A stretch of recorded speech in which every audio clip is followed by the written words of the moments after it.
thank you for joining us, Andy. I've been trying to think about how to introduce you, and I'm struggling because you've got so many hats on. So I'm going to go with possibly the most energetic EdTech entrepreneur who's been there from the start, which is strange because you look far too young to have been there from the start.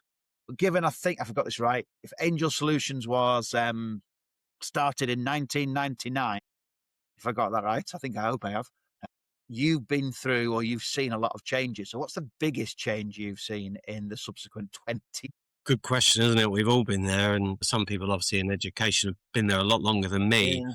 I would have said before COVID, things like the corporate spending review and budget cuts, where suddenly we were like, wow, that was a huge change, even though I know that there'd been challenges prior to that in terms of my innings. But I definitely think COVID and that whole switch and the fallout from that, and then more recently, just the challenges with, all the stuff we know about parental complaints, SEND, recruitment, retention. It feels like for me, this is the toughest time in education ever. And I think that's why we like being around, because, we know those parameters. And for anyone involved in education, you've got to look to sort and address those issues. You've got to have things that solve those things. There's no more fluffy whistles and bells anymore, is there? So, yeah, I still think COVID is right up there in terms of its follow-on impact. Not so much probably the people who've been through the wars and had to, teach in bunkers with gas masks on. They would have said, you guys have got it easy, wouldn't they? What frustrates you the most in that time? I think there was a lot of things that happened that were really good. We saw things like parental staff, start a parents' evening meeting switching to online. And, that opened up a whole world of possibilities. It meant, teachers could actually be at home. They could block out half an hour with their kids, have some food. It kept them short. There wasn't the overrunning. It meant people weren't rushing from work. And while I know that there are some obviously wonderful benefits of doing stuff face to face, I do think that's a good example of once COVID was over, it felt like everyone just went back to what they did before. And I know for both of you, some of those things that we said, hey, let's not lose this opportunity to rethink how we do things. I think that's the most frustrating thing, is it feels like a lot of things just went back to the way they were.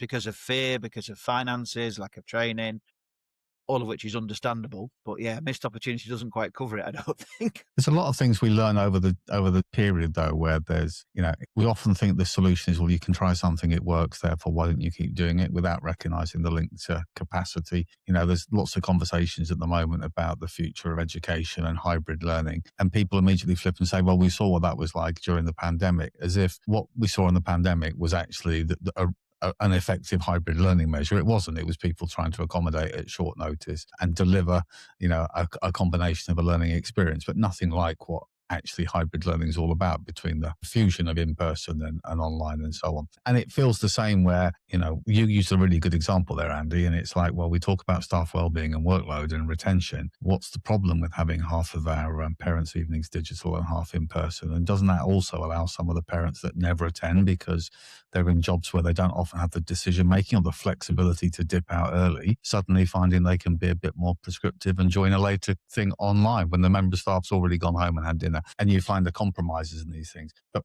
I don't know that education is always very good at allowing flexibility in those core practices. Staff want to be, school leaders often want to be, but the system's not quite so ready for it. That's my sense. I mean, we're going to talk about Ofsted in a minute and the bits and pieces, and we can then talk about rigidity and inflexibility in a different way, I guess, can't we? I was going to talk about data first, because Andy, your company's in every school in the UK, in England, essentially. And it's one of the few companies that actually is. And you're Mr. Data, and I'm Mr. Don't Understand Data. And we've had two other experts on this morning that have got data expertise behind them, to say the least, I think, Al, with the PhDs and things. How is data going to, Ofsted, we'll come to that as well, but Ofsted was a one-word judgment. Data, in a way, was quite simple in that we had 98% of schools at this or whatever it was. And now it's more of a narrative-based with its lovely colour scheme. Really, I think they missed a trick not using emojis still. I really do think they should have gone for emojis. But how's the data analysis going to change, and how is that going to impact what we do after Ofsted as well? Because we can now actually see a much greater spread of data. I think data is one of those really weird things in that, if you look at your core statutory assessment, so for example, we collect the early years and phonics for every child in the country. When it was Key Stage 1 statutory, we do the same as well. And of course, in terms of if we think about all the different audiences, the schools are often, well, that's already happened. We've done an assessment, we've done our test. Now we have to submit it historically often to multiple places. They're then wanting to assemble it, clean it, check it, and get it off to often the Department for Education. And then if you think about timing of that, if we're all saying the impact that data could make is actually meant to be for the children, if a child is going off track or is struggling or is ready to progress to the next level, whatever that may be, year 2 to year 3, year 6 to year 7, all those key transition points. I think the challenge we've always got is historically, I don't know if you remember this, the Ofsted data dashboards used to come out like March or April for the previous summer's results. Now, of course, okay, things have changed now. We work very closely with NCR, which is a consortium of every LA in the country, which is why we got the privilege of being in every school. So they're all collecting that because that's statutory. So we just give back to the schools as soon as the local authority feels that they've collected enough of the school's data within their LA. Say, right, here you go, Al, here's your school's results for, say, phonics compared to Cumbria local authority, if it was you, Matt, or whichever one of the split that those two have gone in. It's hard to keep up versus a national, because I think if you think about empowering a leadership team in a school or your conversations with your governors or your trustees, there's a big difference between saying we're down 1 percentage point compared to, but actually nationally it's down 1% too.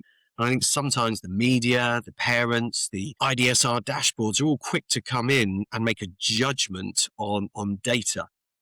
So the thing I find interesting about data is that it's getting sparse now with statutory data snapshots. So in terms of national coverage, there's very few things that you can standardize and say everybody does this. And more recently with attendance data, because of the WANDS DFE project, we know that all schools submit attendance data daily. Well, it wasn't that long ago before we were comparing the attendance in our school or RLA with like a last year's national figure, which just seems bonkers given we all know the variation with the impact of Christmas jumpers or, the first week back. So I think generally assessment data, technology has meant that we should be living in real time. Which child is not in school today? Internal truancy issues, they are in, but they're not in the lesson. The schools need that. Whereas often the accountability frameworks, they're interested in amassing, curating, looking at their thresholds, their benchmarks. Have we met what we politically said we do? And that's the disconnect for me, is you've got a driver there that's not actually driving necessarily best outcomes for children. It's been covered this morning already, hasn't it, with discussions about social capital and things like that. But I've got an email 27th of January, Andy, from the DFE, so I've not looked at yet. And it's comparing my school to 20 similar schools in the country with similar characteristics. And I get why the DFE sends it, and I'm sure there might be some very useful insights in that data, but every school is unique. And I often feel when I get these things that similar schools, that whole concept of similar schools is just nonsense.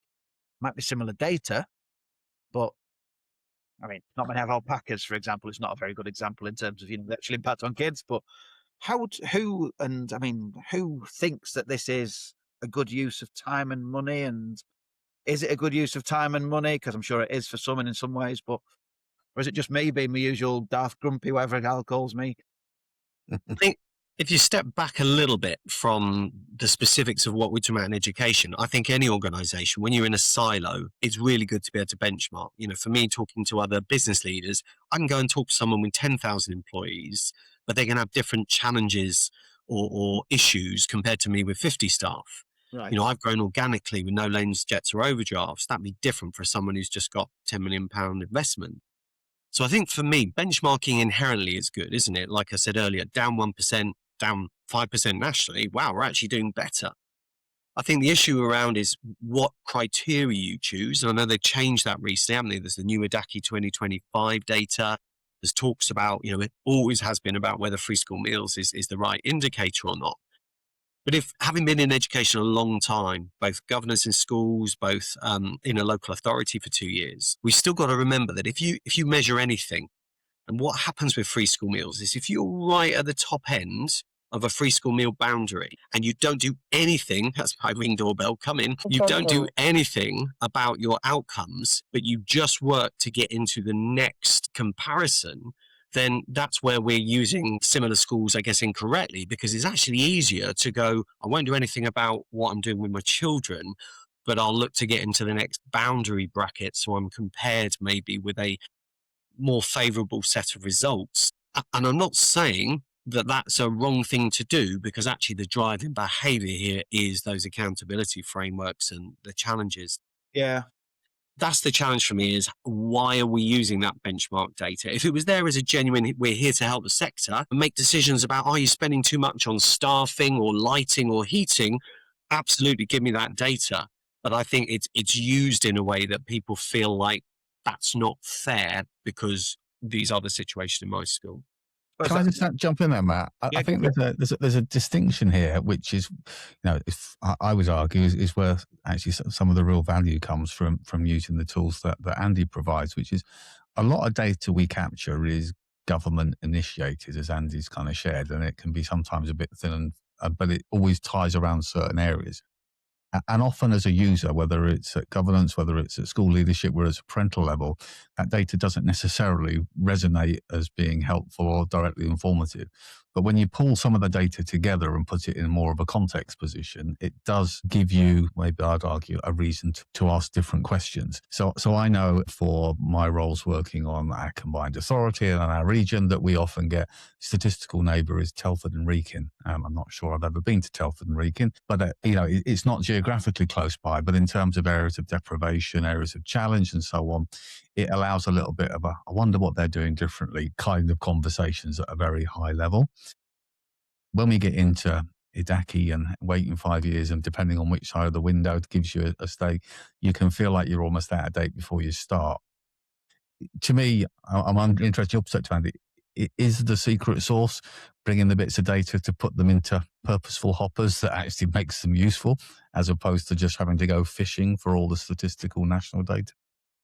Yeah, and if I'm honest, we come back to capacity, skill set, and time. I think I would champion the cause of every data manager. If any data managers are watching this, then often the assessment data lead, and the map.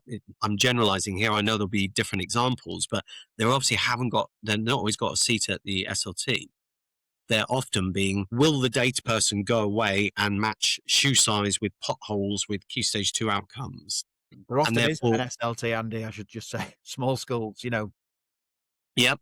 And even in some of the bigger ones, you talk to data people and they're always looking at all this data saying, there's so much we could do. Andy, I don't know if you can hear us, but you've just frozen visually and audio as well. You're on mute. Sorry, it all just froze for a second. I think Andy was about to collect so much data that it's just paused while he collects it. It's collapsed, yeah. Can you hear us, Andy? We'll just give him a second. It's a very clear picture, so it seems odd, doesn't it?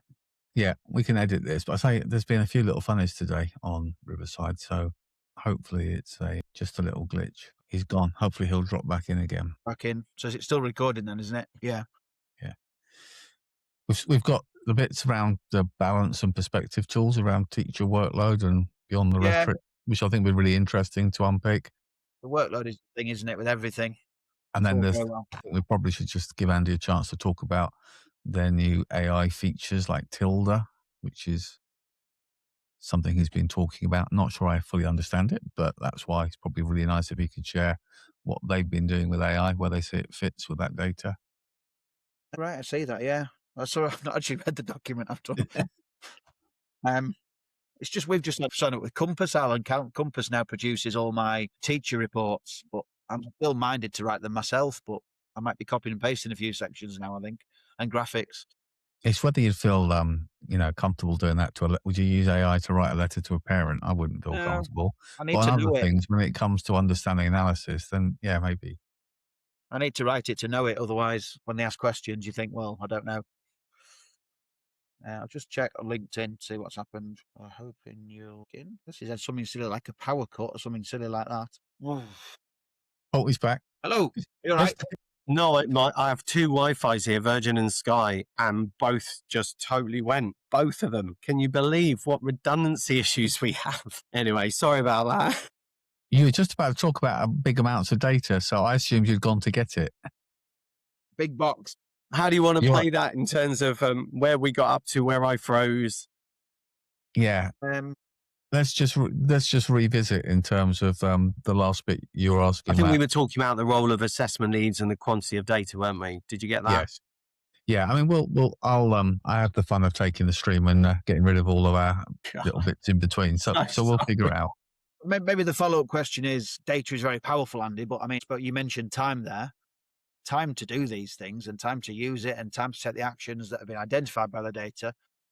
And it comes back to this accountability in schools, whether it's Ofsted, Progress 8, SATs. There doesn't seem to be enough time sometimes to do what's the most important thing for the learners. Yeah, I mean, Al, you'll definitely feel this in terms of all the tools that we're involved in. But software at the end of the day should make something easier, quicker, better. And the trouble is, because of the challenge with training, you meant whiteboards when they were rolled out, that's great, but calibrating them and getting them used properly, use the software, a lot of them just became redundant. I've seen schools where they've just gone down the Apple Mac route. Nothing wrong with Apples, are they? But unless you go and train the staff who are used to using Windows PCs on what's the difference, then, good luck trying to get them to do even the most basic of tasks. So if we come back to, if it takes you all the limited hours you have left in your week just to get the data, then you're tired, you're burnt out, it's 11 o'clock at night. Good luck trying to look at that to see what's the difference it can make. And so I think we're all struggling, both private sector and schools with time and capacity. We're having to be ruthless, aren't we, with what we can and can't do. Most data teams would want, I need another 2 or 3 people in here. But I'm talking about a time at St Helens Local Authority when I had 2 years there of having to go to schools to get floppy disks to take the data out of SIMs, because if they did come to me, they'd be empty. Even transferring the data onto a floppy disk was a challenge back then. One disk or dozens of disks? And I think we've all got to remember at the heart of this, if you come back to the heart, the school, often the people in charge of entering that data are themselves not data specialists. They are wonderful people who will make sure that Jimmy gets their packed lunchbox because, they forgot their packed lunch and the parent or guardian comes in, and they will know the names of every child and they will do way beyond their job remit. But they're not a full-time assessment lead. And yet often a lot of the data that goes into that system is operated by people who are just trying to do the best job that they can. And that data is then aggregated up and integrated in other systems, and you end up with all sorts of anomalies. So yeah, it's hard. I think the biggest challenge we've got with education data, though, is this. Often our systems pride ourselves in accuracy. So we will go way beyond, is that date of birth correct? Is there a male or a female or other value in this field? We'll say, actually, there's a lot of children with the 1st of September. Actually, we think that's just, they had to put a value in. They hadn't seen the date of birth certificate. Matthew's down as female. We're not saying Matthew can't be female. We're just saying that could be an anomaly. Now, when you clean up data, you imagine Ofsted or any other framework coming in to say, your attendance is 93%. That's bad. You'd want the accurate data. If we're saying actually it's 96, that's when you want to empower schools especially to say it's not 93, it's 96, and I can prove it. The trouble is, if accurate data says actually it's 89, then you use the public data. You say, yeah, that's bad, isn't it? But internally, the truth that the facts are it's 89. And therefore, we're always having to hold in dynamic tension. Here's the accurate value and here's the published value. And people are still, understandably, picking the one that they will use for a public meeting, a prospectus, or an Ofsted conversation. And that's hard because we're not talking in facts now. We're talking in defensive positions, are we? We're saying, I need to protect myself from this attack. That sounded quite harsh, didn't it? No, makes perfect sense. And it's always interesting. The data seems black and white, but actually, if it's a SATs result, for example, in a small school like ours, and we've got 9 kids, and one of those kids has crawled in school that day feeling really sick, that has a huge impact on our data. Huge. And similar in bigger schools, with different scenarios and things. Just flipping this a little bit, you're definitely unique in terms of an EdTech company, in terms of your culture and certainly your values. And so we've been down to school and used it a couple of times, and there's been nobody working there because you let them work from home and you trust your staff. So your staff retention is probably quite higher. But I don't know, I feel like technology, I wouldn't say EdTech, I know it's not, EdTech is a bit of a vague term, Al, isn't it? And it doesn't quite cover everything. Technology seems to be very big tech, venture capital based almost, or increasingly so. So how do you stay true to being a ringmaster? How do you keep the company up there with everybody else while still maintaining those values? If you were asking me this before COVID, now you probably have a view on this in the years that you've been going. That was quite easy. We were all in the office, but we did lots of fun things, monthly innovation days, charity days. So even though we were in, we were never that, boy, it's 9:01, you're late. We've never been that. But I think what's happened now, it's gone so far the other way that while we saw COVID coming, we actually sent people home 3 months before we were officially all told to, because then that gave us a bit more flexibility to sort of come in and get some more kit or make sure everyone's home setup was okay. But I think we've got a divided camp now. I think we're always going to. There are some people that work in our home that love it, and they're never going to go, yes, I want to come in the office more. We got some who physically can't. They'd love to, but they can't. They don't have space at home, Wi-Fi issues. But we all agree, though, when we do come together, whether it's 4 times a year for our quarterly review, our fun day at the start of the year, our strategy day, everyone always knows that you cannot beat when you do come together. The difference here is we took it for granted when we were together 5 days a week. So I think a lot of this is about what you do when you're all in, not just should you be in the office, in school, should PPA be in school or outside school, should parents' evenings be online or not. I think it's about providing the flexibility and focusing more on the outcomes. Does it matter that my salesperson is only working an hour a month if they're generating £1 billion of sales? Which they're not, by the way, in case anyone's listening to this. But can you see if we focus on... Sent them a request for a job opportunity. So the outcomes, you look at anything, a football team, I'm not sure, England football team having a manager from overseas, we win the World Cup, everyone thinks it's the best thing ever. A lot of this is all about, does it work for the school, the organisation, the parent, the pupil, rather than there's a black or white decision here about should we do this or this. I really like that, Andy. There's so many comparisons with what you share and the way that we do things in our organisation. There are lots of similarities. I'd argue there are tensions even within the organisation. I have some of my folks who are responsible for a sales team that want everybody in the building at all times because the sales teams function better when they're together. And I have leads on my development side that feel that it would be best if it was all done under the cover of darkness and that they didn't have to come out during daylight. So in many ways, you have to work harder now to have reasons to come together. We have connection days where we bring everyone together, but you have to have a purpose, don't you? Otherwise, it's just free pizzas and a mingle, and it doesn't really serve any benefit. You had one on Friday, Al, didn't you? I think you didn't. Yeah, we try to do them every couple of months. It's about bringing teams together. So for example, this time, although it was I brought the sales and marketing teams together to talk about a new fictitious product launch. And it was because always when you launch something new, you have the sales team sort of saying, well, why don't marketing do this or social campaign or this brochure or this emailer campaign? And you get the marketing team saying, why don't the salespeople actually talk about the product this way or do these resources? So put them together and you do realize that sometimes, it's a great shock as usual for all the theme of our chats we've been having, Matt.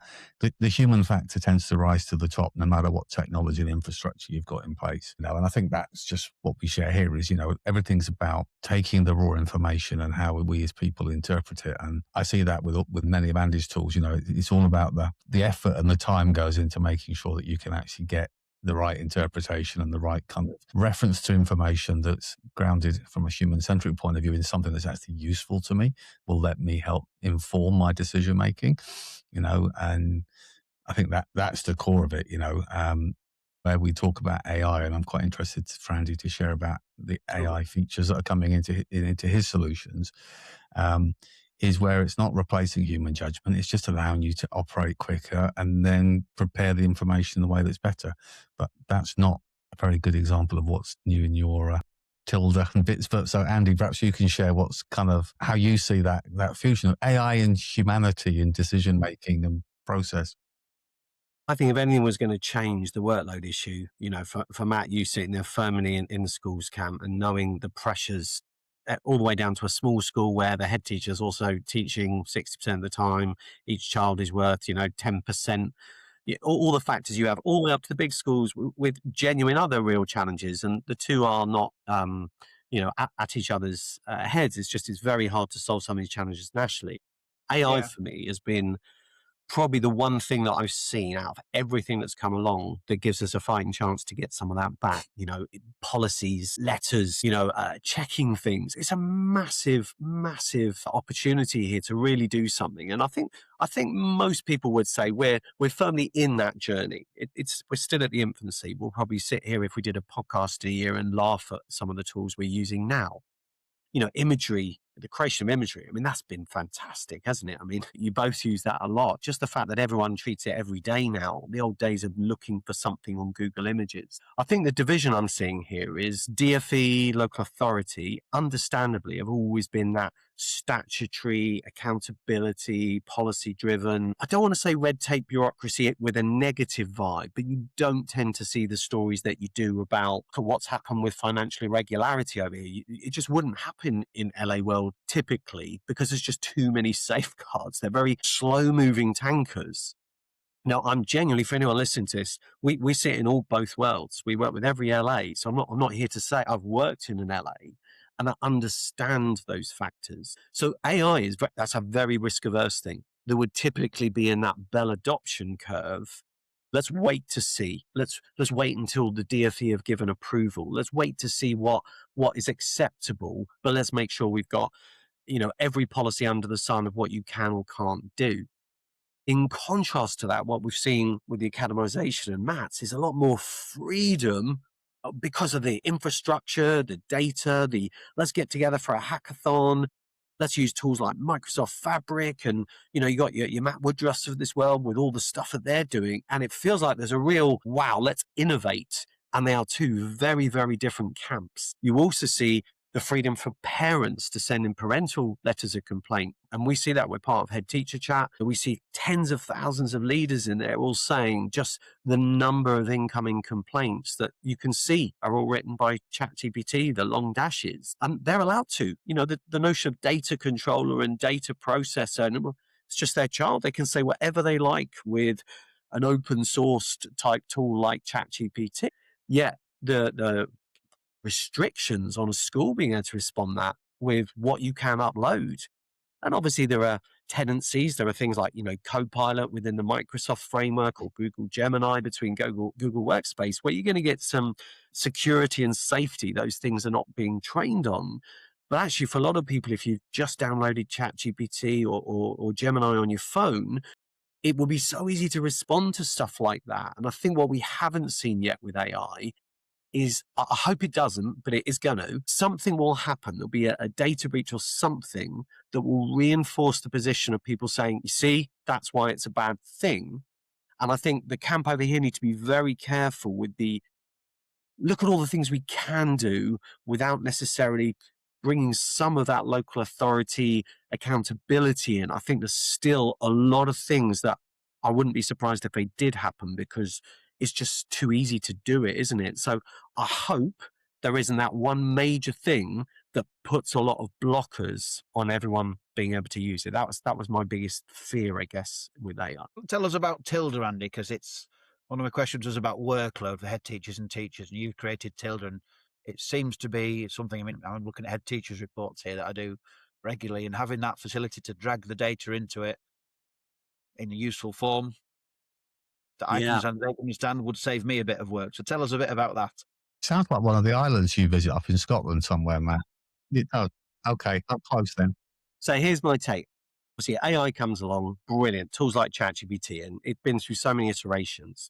I think it would be fair to say the first draft of all those tools we saw out there, you see it at Bet still, whatever the thing is, AI at the end. A lot of them are front ends to ChatGPT. And you know what? For some of the education sector, and probably still is true, you need that because there's maybe not enough training, awareness, capacity to understand what just good prompt engineering looks like. So over the years, we've seen a lot of people saying, why aren't you just using ChatGPT to do that? Or you don't need to buy a tool for that. You could do that yourself. Don't waste your money. Now, the challenge is for any EdTech product is you're first to market. That we all know that's a really big, important point.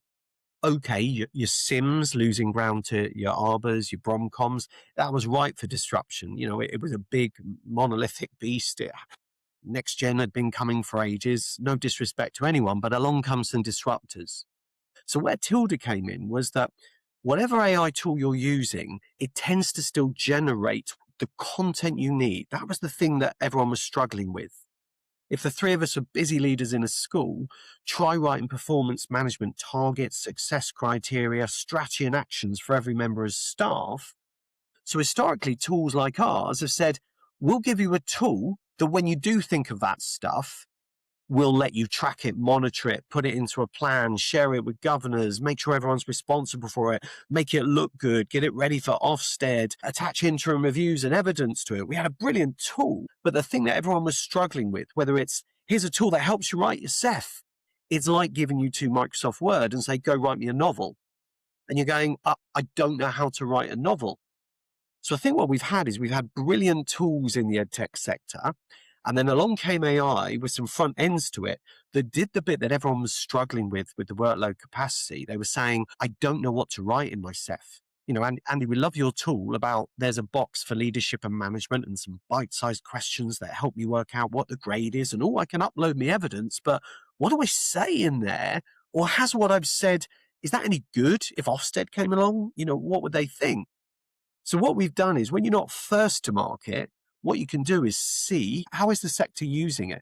And they're all using it to their CEFs, their development plans. They're looking at if that's something we need to do in our school, how would I go about doing that? Structure it into some milestones for me. So what Tilda did is it harps back to the day that because you young scallywags like me, we're all young whippersnappers, it's like those really annoying Microsoft Clippy, isn't it? Back in the day, Word, hi, says Clippy. Matt, I noticed you're writing a letter. Do you want me to help with that? And the trouble is, it just wasn't very good, was it? It became annoying. It was irritating. It was. I mean, it was all, Al, you actually looked like the Albert Einstein little character that was there. And I had more fun watching the animations than I did about, you know, okay, it would do, dear sir, madam, yours sincerely, insert address.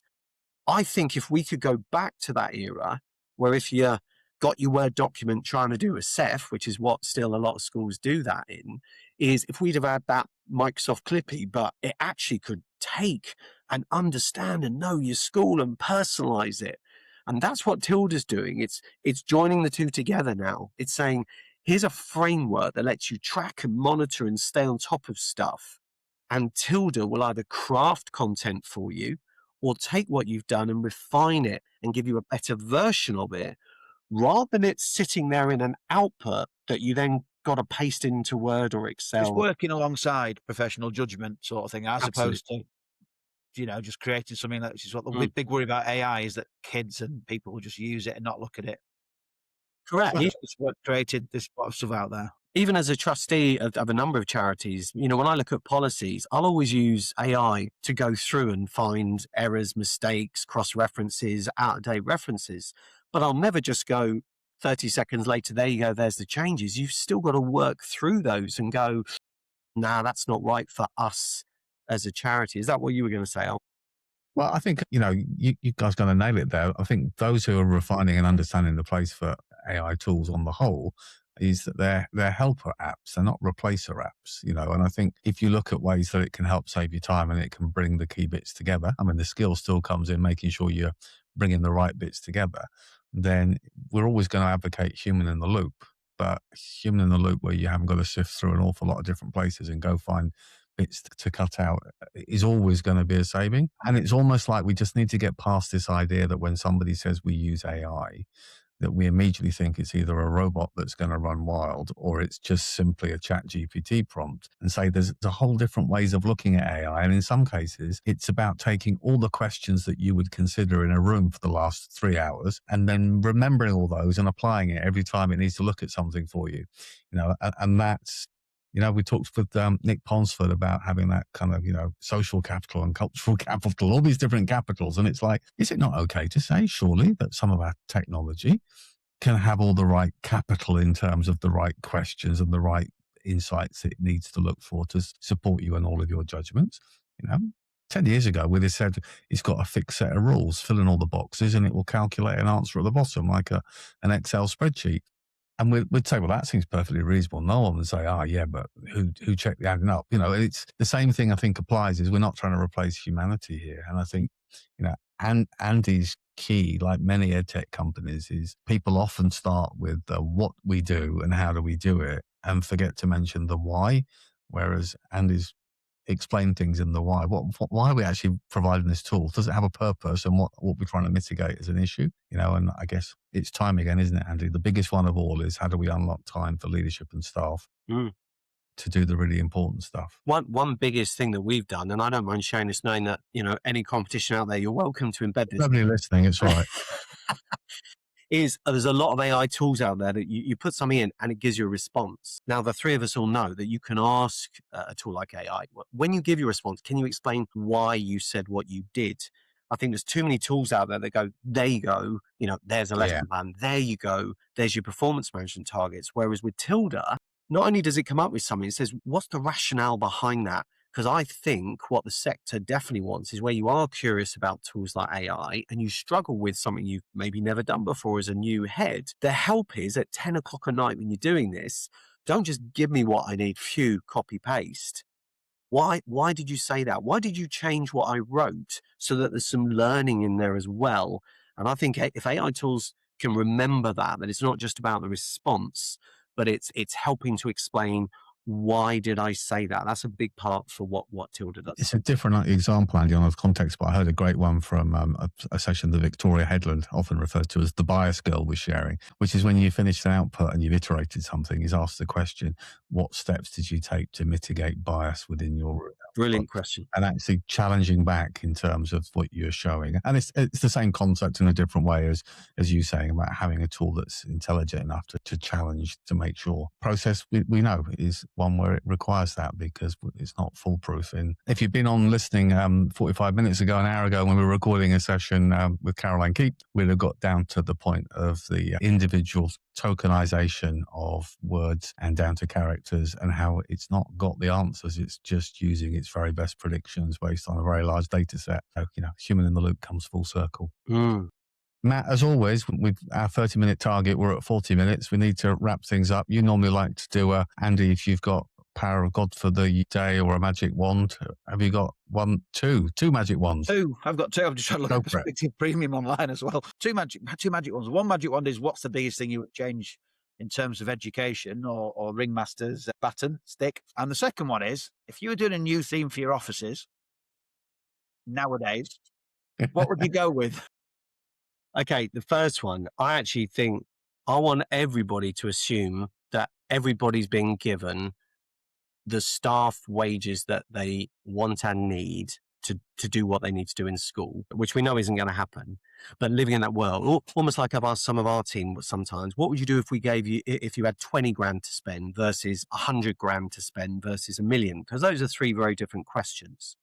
I think we all know that even though we would definitely address the cost of living issues and the TAs that can earn more money elsewhere, but I still think those same issues are there in our sector in terms of workload, societal problems being lumped at the door, the challenges for SEND nationally.